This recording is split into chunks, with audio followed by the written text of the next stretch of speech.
uma democracia não se pode pensar numa apologia à violência, né? A democracia é o melhor regime para a gente conviver pacificamente e centrado no diálogo.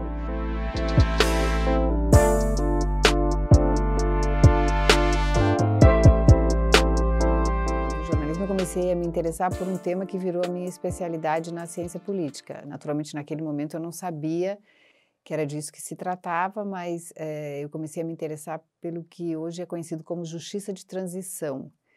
Basicamente, é o conjunto de mecanismos que os estados têm à disposição para lidar com legados de graves violações de direitos humanos. Então, eu fiz uma entrevista no final dos anos 90 com um guarda do Muro de Berlim, né, na época que a Alemanha era dividida em duas, tinha a Alemanha Ocidental e a Alemanha Oriental, na época da Guerra Fria.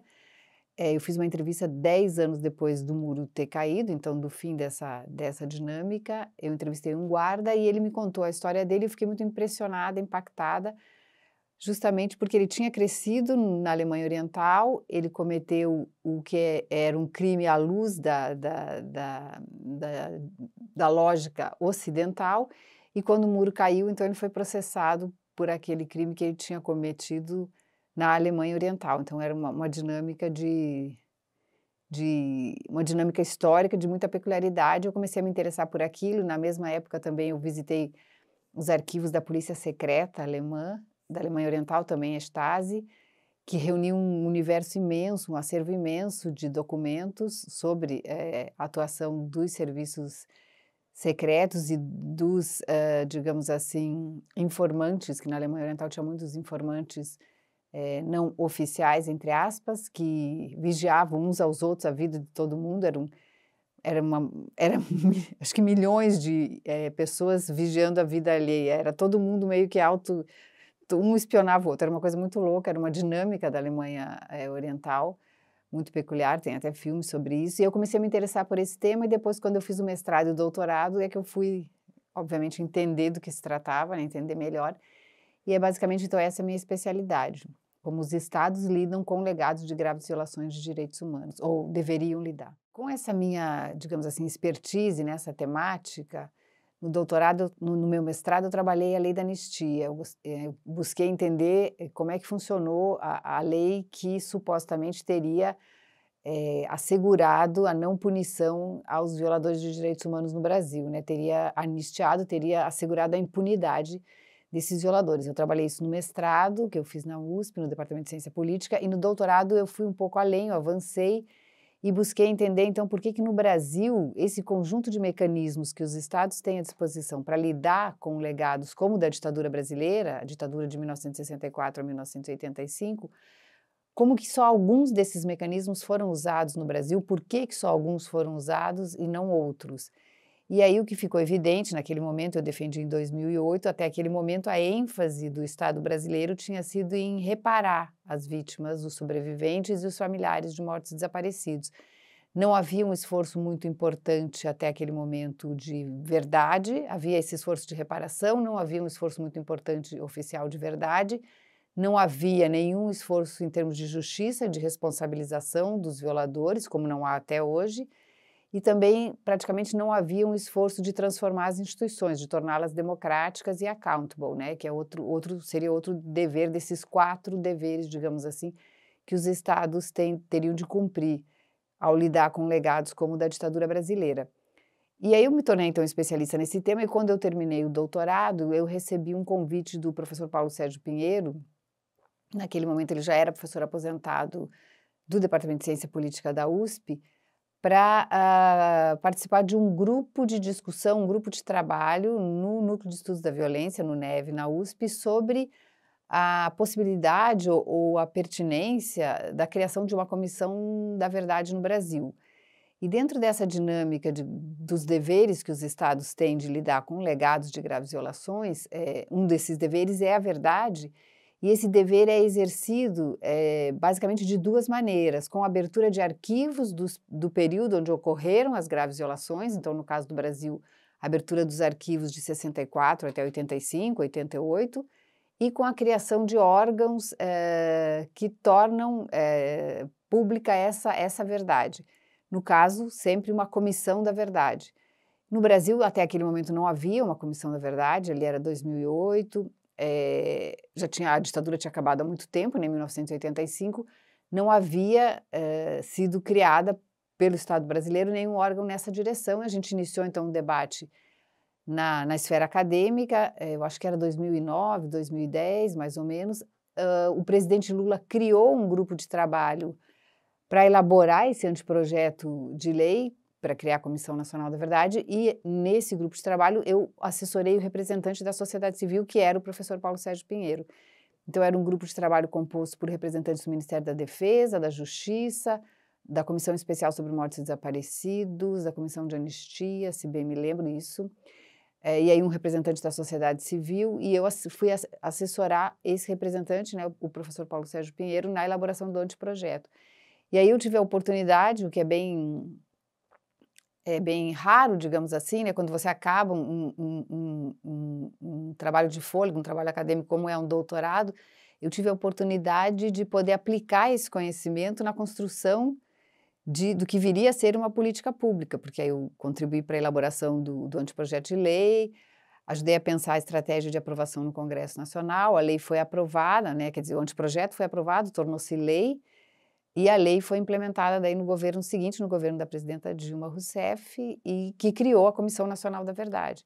E aí, na comissão, eu tive a oportunidade de voltar a trabalhar com o professor Paulo Sérgio Pinheiro e com José Carlos Dias, o ex-ministro de Justiça do governo Fernando Henrique Cardoso. O professor Paulo Sérgio também tinha sido ministro do governo Fernando Henrique Cardoso.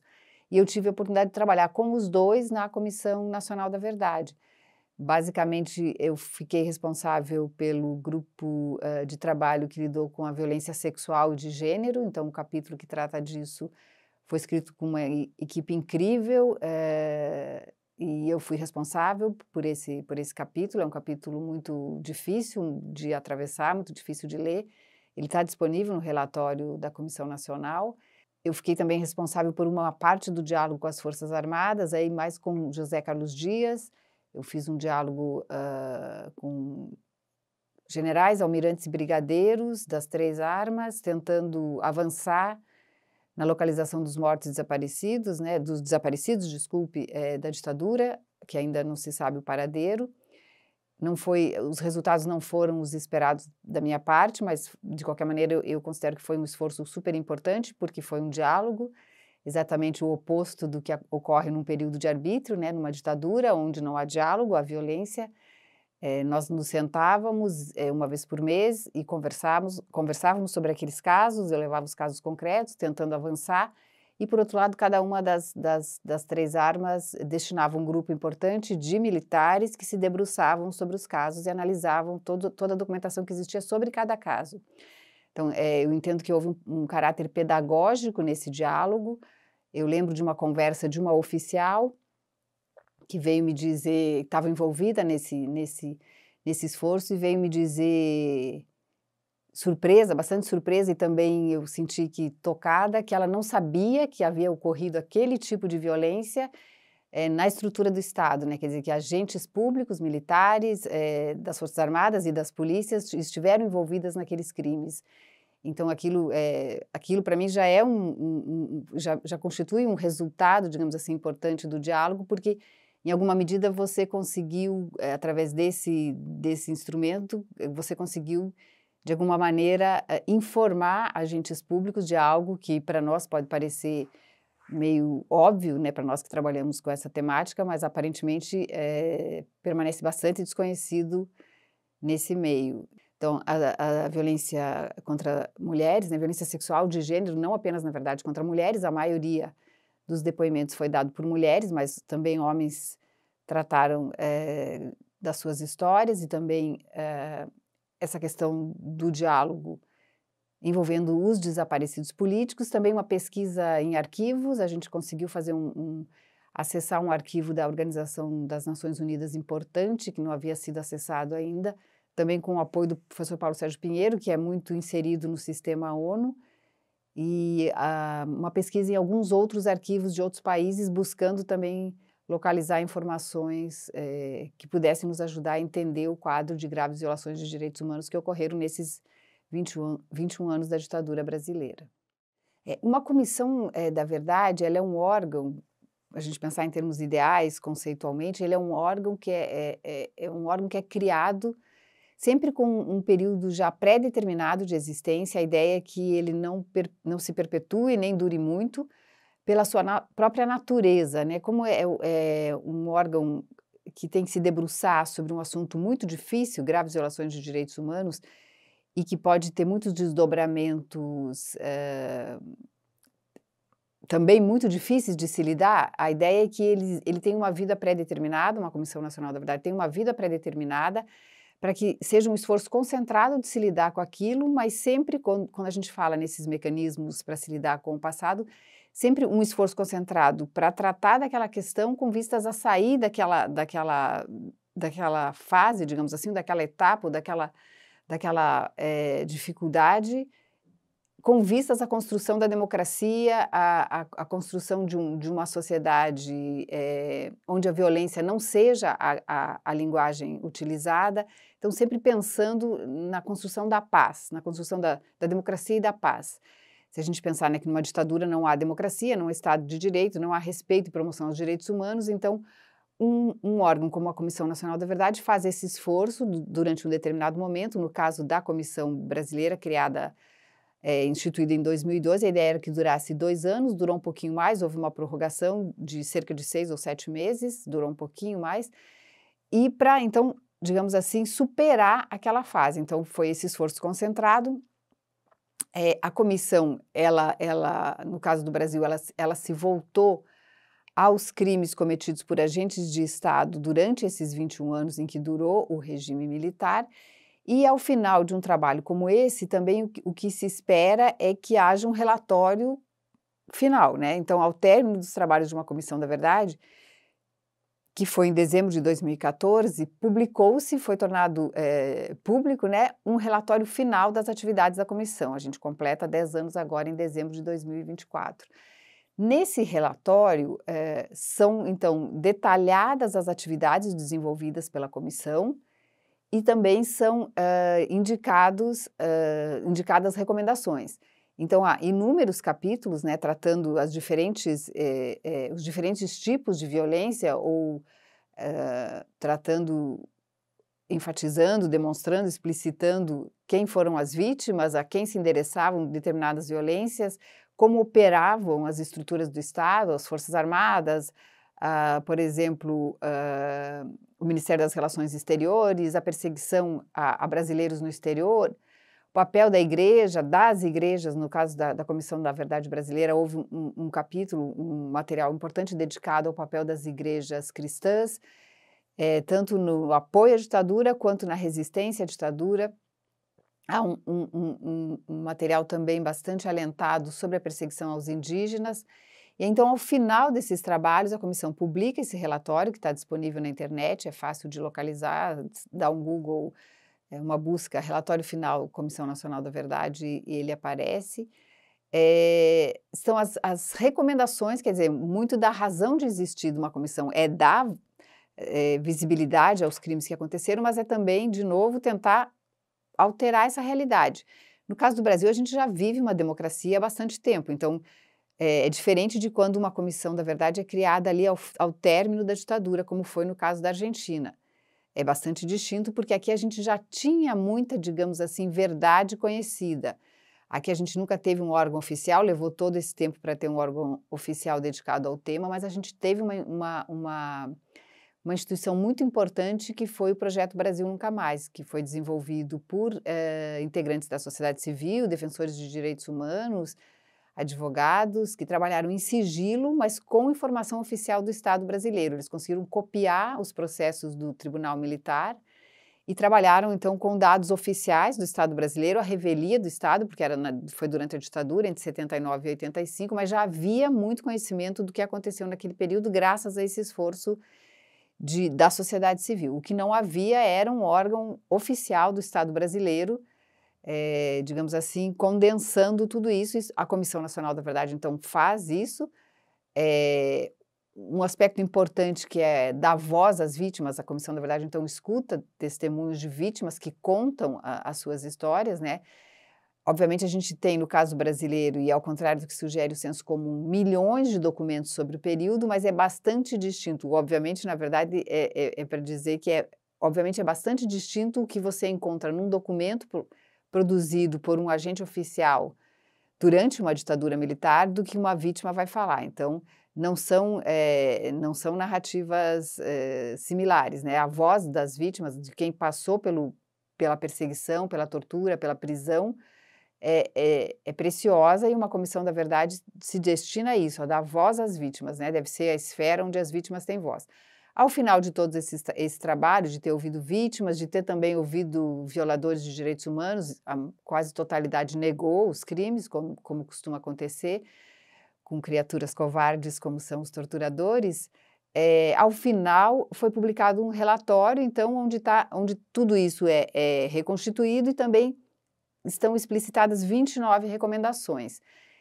É interessante observar, porque passada quase uma década, né, da publicação do relatório, poucos meses de uma década, a gente percebe, por tudo que a gente viveu depois do final do trabalho da Comissão Nacional da Verdade, o impeachment da presidenta Dilma, depois a posse de um governo militar, os 4 anos de mandato de um governo militar baseado quase que no limite ali da ruptura com a democracia, né, baseado pelo não respeito aos direitos humanos, pelo não respeito à vida, à dignidade humana. É muito interessante observar como o relatório permanece não só atual, mas uma espécie, eu diria, de bússola para a construção da democracia.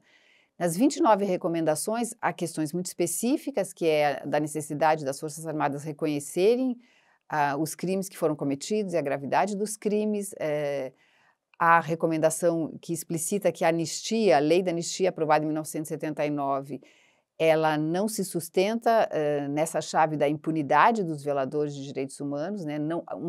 Um Estado jamais pode conceder autoanistia aos seus próprios agentes. Então, os agentes, os torturadores, os militares e mesmo os civis que pertenciam ao aparato do Estado, que cometeram esses crimes, eles não, de acordo com a normativa internacional, de acordo com o sistema interamericano de direitos humanos, eles não têm direito a esse perdão que se digamos, concedeu durante a ditadura, né? Então, isso algo que aparece nas recomendações, que é a necessidade, a obrigação do Estado brasileiro identificar, processar e, se for demonstrada a responsabilidade, naturalmente, no Estado democrático de direito, punir esses violadores. Essa é uma recomendação muito importante.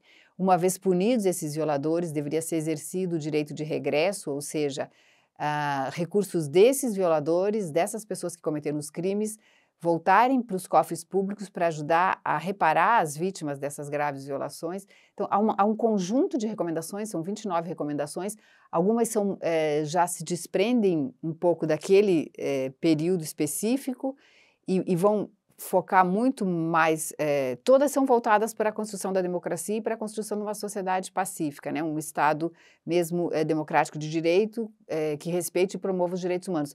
Mas algumas são muito mesmo voltadas para o futuro, como, por exemplo, a necessidade de um currículo muito mais moderno, centrado na temática do respeito e promoção dos direitos humanos, por exemplo, para todas as polícias e para as Forças Armadas, a alteração dos concursos de ingresso para as Forças Armadas, quer dizer, o que se considera relevante para alguém seguir uma carreira que é uma carreira importante, uma carreira pública importante, mas é a carreira de um servidor público numa democracia, né? O que se deve considerar para ingresso nessas forças? A separação, por exemplo, dos institutos médicos legais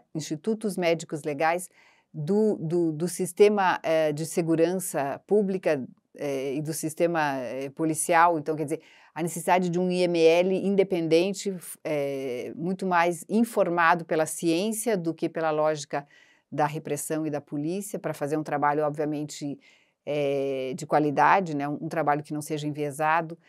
A necessidade de promover o respeito e os direitos humanos em toda a formação individual, né? Na educação. Outra recomendação importante diz respeito, por exemplo, à necessidade, essa já foi atendida, eu acho, as audiências de custódia, quando alguém é preso e de se apresentar perante o juiz para assegurar que não haja tortura. Várias recomendações tratam da questão da tortura, da necessidade de se assegurar que isso não ocorra no sistema prisional, porque a gente sabe que, infelizmente, ainda hoje ocorre tortura no sistema prisional, né, contra presos comuns, não presos políticos, que a gente não tem, mas presos comuns. Então, são várias recomendações que funcionam, na minha interpretação, como uma bússola mesmo para a construção da democracia e que a gente ainda não conseguiu implementar. A gente implementou apenas duas. Uma foi revogar a Lei de Segurança Nacional, que era uma legislação autoritária da época da ditadura, e a outra foi a introdução das audiências de custódia, mas as demais recomendações permanecem ainda em aberto. O primeiro passo seria a criação, talvez, de uma das recomendações, que é a criação de um órgão de acompanhamento exatamente das recomendações da Comissão da Verdade, ou seja, o Estado brasileiro, o governo brasileiro, criar um órgão para, então, acompanhar a implementação dessas recomendações. Quando a comissão esteve trabalhando, havia uma cobertura importante da imprensa, né? A mídia cobriu muito as atividades da comissão. Ao término dos trabalhos da comissão, também houve digamos assim, uma razoável divulgação dos resultados, do relatório, do que se chegou. Passados 10 anos, o tema foi completamente esquecido. O que a gente percebe é que não é um tema que mobilizou a sociedade brasileira, né? Não mobilizou depois da ditadura, não mobilizou de modo geral, né? A gente está pensando, não mobilizou durante a construção da democracia em todos esses anos, não mobilizou durante o funcionamento da comissão, mas ali em algum momento houve bastante atenção ao tema pelo esforço concentrado das atividades da comissão e pela cobertura da mídia, e passados 10 anos definitivamente não mobiliza mais. Quem sempre permaneceu muito mobilizado e foi, na verdade, quem a gente pode perceber o tempo todo, digamos assim, as impressões digitais nessa temática, tentando impulsionar o tempo todo, são os sobreviventes da ditadura, as vítimas e os familiares de mortos desaparecidos, né? Esses seguem muito atentos, sempre seguem muito atentos à temática.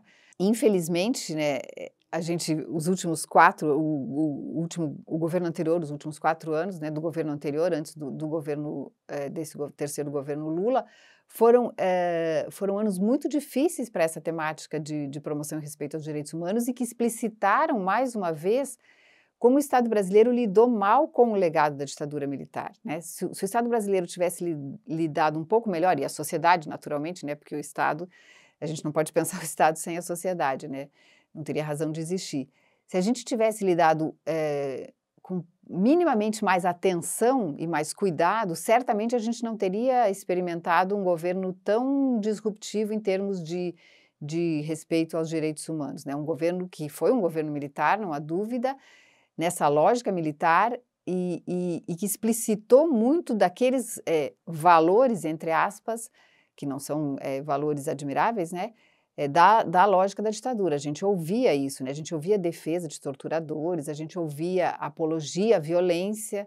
Por outro lado, quando a Comissão Nacional da Verdade foi criada, houve uma explosão, digamos assim, de comissões subnacionais, comissões nos estados, nos municípios, em instituições, em universidades. Então, a gente percebeu também que havia uma demanda maior do que se imaginava, uma demanda latente por verdade sobre aquele período. Mas, de novo, o Estado brasileiro ainda não conseguiu lidar de forma efetiva com aquele legado.